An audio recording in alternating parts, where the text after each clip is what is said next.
Yo, what's good with y'all, man? It's King Major. We back with another video. Today we got a special video. We got a video on just flipping samples, flipping your own ideas, my favorite ways, my favorite techniques to help you guys. So with that being said, here's a preview of the sample.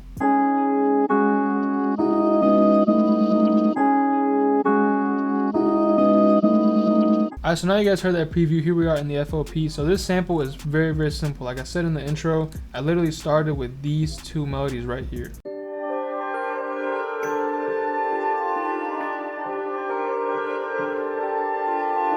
I literally just started with that, and the first one is just Omnisphere, and I'm using this one preset in here called the Dreams of the Mystic Roads, and they're both playing the exact same melody. Here's how it sounds.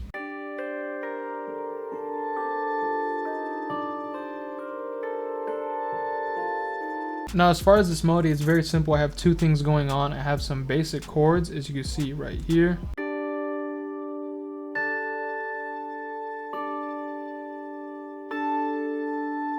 And then in between, I just remove those chords, and then I have this little melody playing in the middle, just going down the scale.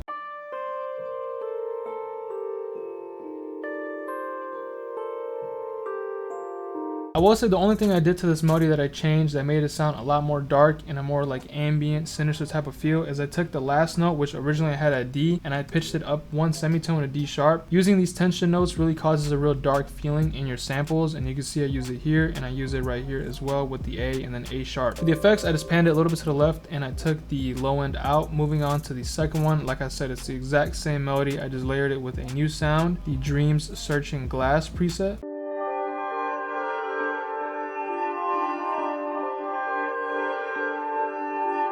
And I'm just choosing sounds that are real ambient, nothing too harsh, no really harsh synths with a lot of high end. I'm choosing really mellow, soft, like ambient bells or pads. And for this one, I added some EQ on here. I just cleaned it up a little bit, and then I panned this one a little bit to the right since the first one was panned to the left. A little thing I like to do just to separate the sounds in the full mix of the sample. Next, we get into the flipping of the sample. So I like this idea, but I just wanted to make it sound like something that was like a sample and was chopped. So I exported both of these layers.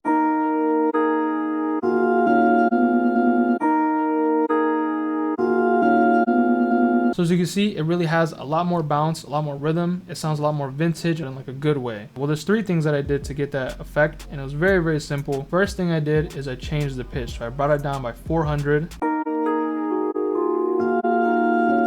The next thing that I did that really changed the entire recording is I went to the time multiplicator. Now this thing is really a gem. I know a lot of you guys probably know this and use this, but if you never mess with this knob, I really recommend to just try it out. I turned it all the way to the right by 200%, and what this does is it's basically half timing the melody, but it still keeps the same pitch as long as you put it on stretch. And the last thing I did with this recording is just chop it. So originally with it down 400 cents in the time multiplicator, it sounded like this.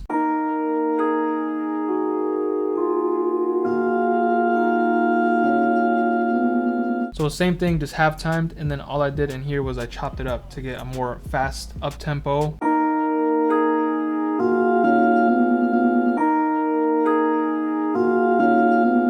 And again, very simple. I just have the first chop playing, and I just took 4 chops and had it be a lot more fast, repetitive for the second half. And I literally just took this 4-bar loop and it's playing for the entire sample. If you want something to be catchy and stuck in the listener's head, I really recommend keeping it pretty simple and repetitive. If you have a very complex melody that's very long, it's kind of hard for the listener to get attached to it and for it to get stuck in their head and be really catchy. Now for the effects were somewhat important. To go with that chopped feel, I messed around with the volume even more. So to get that chopped feel, you want to mess with the volume by either chopping it, and you could do this two ways. You could grab the edge of the recording and just cut it off a tiny bit,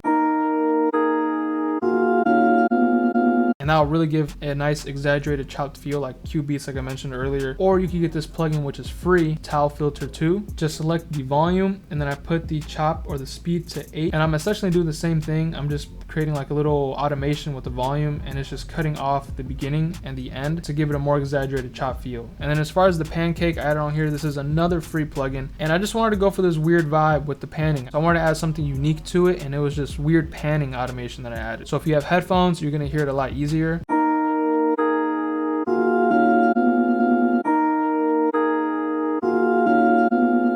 So that was really cool. I just turned the mix down to 53% because I didn't want it to be too harsh. Now lastly, for this recording, I did the same exact thing with the other melody that I rendered out.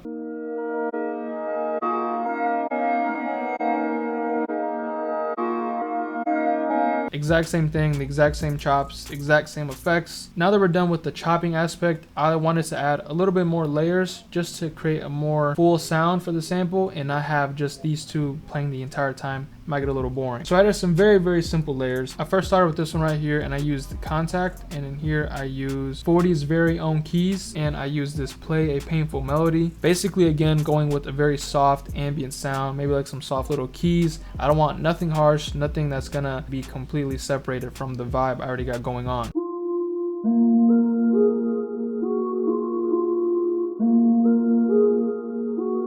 And as far as the melody, again, it's just another catchy top line melody, and I'm just having a 2-bar loop copied over for the second half. I'm not overthinking it, I'm not doing too much. The last new melody I added was this one shot. Now this one shot is actually from one of my kits, the Ramina Creator Stash with me and Keon. I just went to the one shots, the pads and synths. Like I said, I wanted something real ambient and soft, and I chose this vinyl brass preset.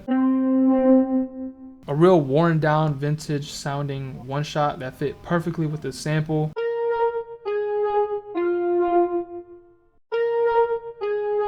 To me, the better the sound that I choose, the less work I have to put in when it comes to actually writing the melody, and it just makes everything a lot easier when you have good sounds. If you guys do want this kit or any of my kits, they'll all be the first link in the description down below. Now lastly, I forgot to mention, I layered this exact same melody with another sound, and this is again from Ramina, the same exact kit. I'm using this vinyl tape key. Again, a real vintage worn down sound. These one shots fit perfectly.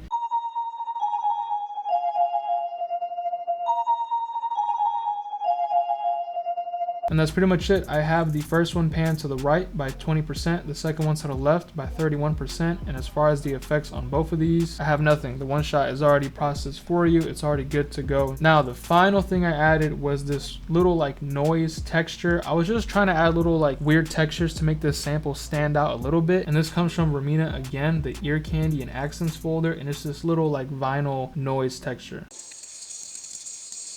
And I literally just dragged it in here, and I just messed with the pitch, and I have this little rising effect with the volume. But when I play the full sample, it adds this really weird like crunchy analog vinyl texture that just rises in each couple bars. But that's pretty much it. As far as the master, on here I have an EQ, just cleaning up the sample a little bit, making it a little more worn down and vintage by lowering those highs a tiny bit. I messed with the pitch, and then I rendered all that out, and this was the final sample.